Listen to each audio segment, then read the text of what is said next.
Everyone good morning, welcome back to my channel. বলো তোমরা সবাই কেমন আছো? আশা করি তোমরা সবাই খুব ভালো আছো, সুস্থ আছো। আমরাও খুব ভালো আছি। তো আজকের ব্লগটা একদম সকাল সকাল স্টার্ট করলাম। ঘুম থেকে উঠে জাস্ট ফ্রেশ হয়ে নিয়েছি। আর এদিকে পুরো বিছানার অবস্থা দেখো, আর দুজন এখানে বসে আছে। দিদা ওকে নিয়ে বসছে, আর বিছানার এই অবস্থা। ওকে এখন খাওয়ানো হলো। শরীরটা ভালো নেই, ঠান্ডা লেগেছে, হালকা কফ মতো হয়েছে, যদিও ডক্টর দেখিয়ে নিয়েছি কালকে। তো যাই হোক, চলো আজকে ব্লগটা এখন থেকেই স্টার্ট করছি। এগুলো সব পরিষ্কার করতে হবে। দিদা এখন ওকে নিয়েছে, আমি পুরো বিছানাটা এখন ক্লিন করব, দিয়ে তারপর আজকের বাকি কাজগুলো শুরু হবে। তো চলো ব্লগটা দেখতে থাকো। আই হোপ আজকের ব্লগটা খুব ভালো লাগবে তোমাদের। এই যে ব্লগটা তোমরা দেখছো, এই ব্লগটা আজ থেকে 8-9 দিন আগের ব্লগ। ব্লগ বানিয়েছিলাম, কিন্তু সেটা আর এডিট করে তোমাদের সঙ্গে শেয়ার করা হয়নি। আর এই 8-9 দিনের মধ্যে অনেক কিছুই ঘটে গেছে। তো সেই সব কিছু সামলে উঠে এখন আমরা মোটামুটি ভালো আছি। আর কি বলতো, এখন এইভাবেই দিন কাটে। এই যে দেখছো, বাবু ঘুমিয়ে আছে। সকাল সকাল একটু সমস্তটা গুছিয়ে নিয়ে ওর পাশেই বসে এখন খেতে হচ্ছে, আর মুড়ি আর একটু ওই আলু ভাজা খাচ্ছিলাম। তো এখন না ওই খাওয়া দাওয়াটাও টাইমে হয় না, ওকে নিয়েই থাকতে হয়। আর যেহেতু এবার দিদা আছে, বলি এই অনেকটাই হেল্প কয়েকদিন হয়ে যায়। কিভাবে এই দেখো কেটেছে। ঘুমোচ্ছে, আমি সারাক্ষণ রেগুলার এইভাবে ব্লগ দিতে ঘুমিয়ে পারি থাকে। না ঠিকই, তবে এই 1.5 বছর আমার চ্যানেলটার বয়স হয়ে গেল। তো এর মধ্যে কিন্তু আমি ব্লগ না দিলেও, তবে এতটা গ্যাপ দিয়ে ব্লগ শেয়ার করি না। এই কয়েকদিনে অনেক কিছুই ঘটে গেছে, তো এই সবটাই তোমাদের সঙ্গে শেয়ার করব। এইমাত্র আমি স্নান করলাম, আর এখন তোমার ওই 12টা 45 মতো বেজে গেছে। সকাল থেকে এক ফোঁটা রোদ আসেনি বাড়ির বাইরে, ওই জন্য এত ঠান্ডা লাগছিল, রুম থেকেই বেরোয়নি। আর এখন এই স্নান করলাম। এখন স্নান মানে বুঝতেই পারছো, সেই কাকের মতো। তো আর দিদা বাবুকে নিয়ে একটু বাইরে বেরিয়েছে, কারণ এক্ষুনি একটু দেখলাম যে রোদের দেখা দিয়েছে। ওকে নিয়ে কোলে নিয়ে বসছে, আর আমি স্নান টান করে ফ্রেশ হয়ে নিয়েছি, পুজোটা করব। আর কি বলতো, আমাদের রুমটা না হঠাৎ করে দুদিন ধরে দেখছি প্রচণ্ড ঠান্ডা লাগছে। আর রুম হিটার আছে, কিন্তু ওটা এখনও লাগানো হয়নি। ওটা আবার লাগিয়ে নিতে হবে রুমের মধ্যে, কারণ এই ঠান্ডাতে তো বাবুকে রাখা, নিজেরও তো ঠান্ডা লাগানো যাবে না। আর আমার ঠান্ডা লেগেছিলো বলেই ওর ঠান্ডাটা লেগেছে হালকা। তো ওই জন্য ওকেও একটু সাবধানে রাখতে হবে। তো চলো এখন ফ্রেশ হয়ে নিয়েছি।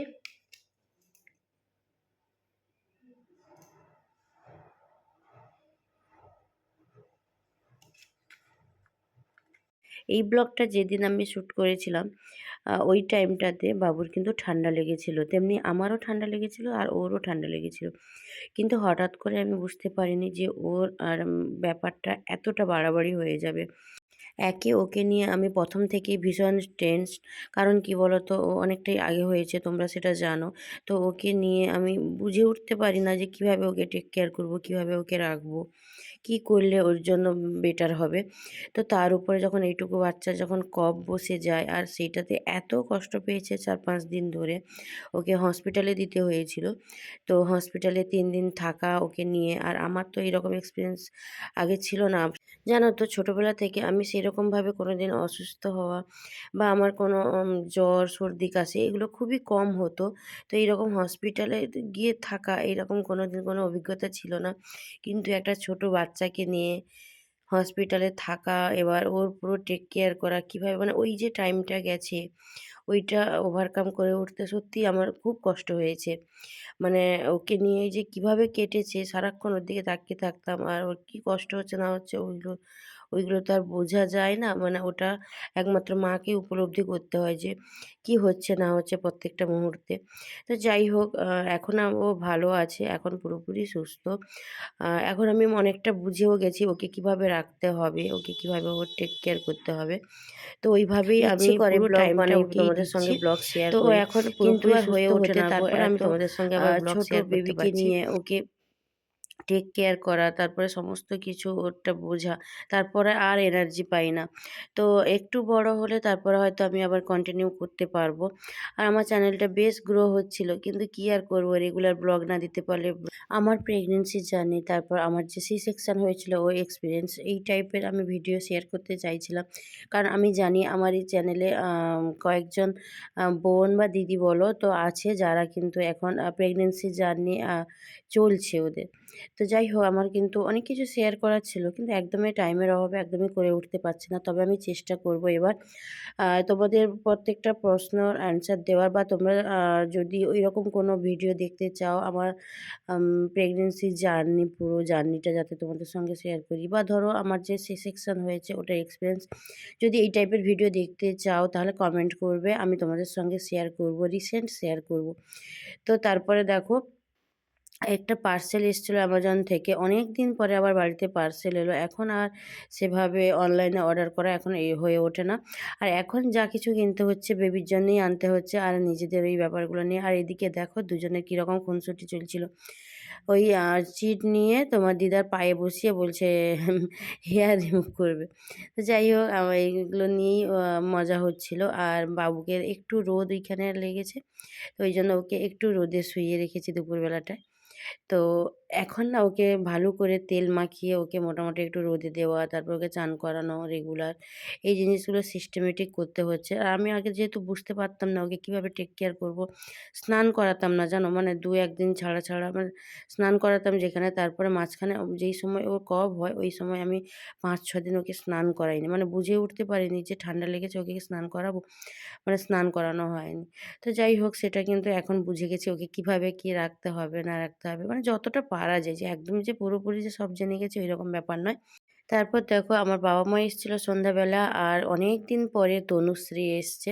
তনুশ্রীর সঙ্গে কম করে তোমার ৮ মাস মতো পরে দেখা হলো।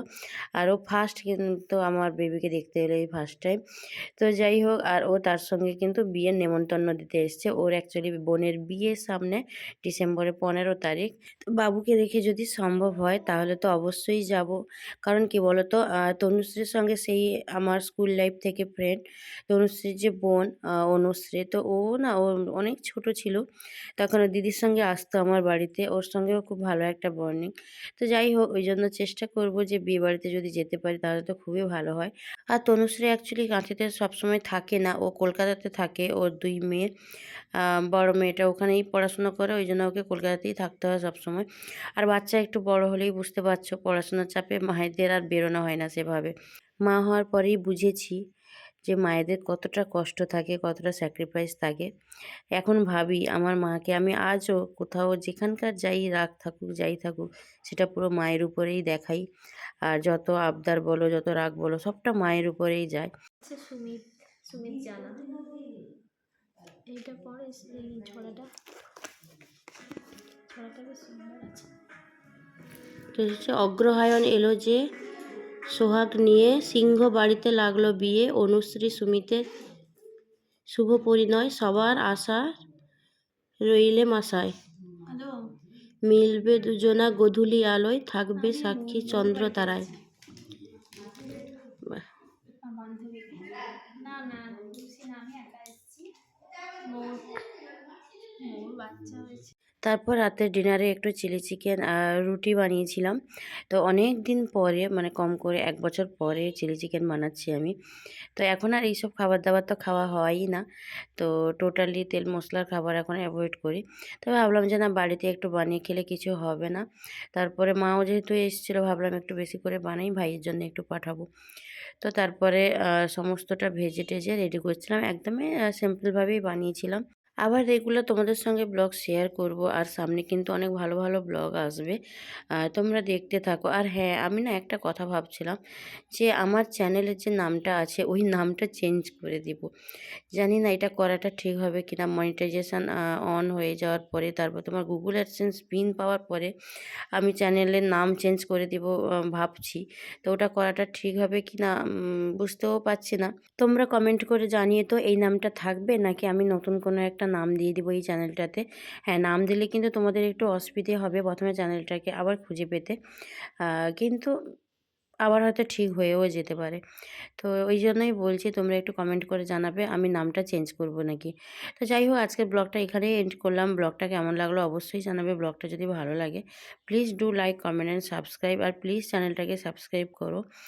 এইভাবে পাশে থেকো। আর প্রথম থেকে যেভাবে তোমরা আমাকে সাপোর্ট করেছো এইভাবেই সাপোর্ট করতে থাকো। সবাই খুব ভালো থাকো, সুস্থ থাকো।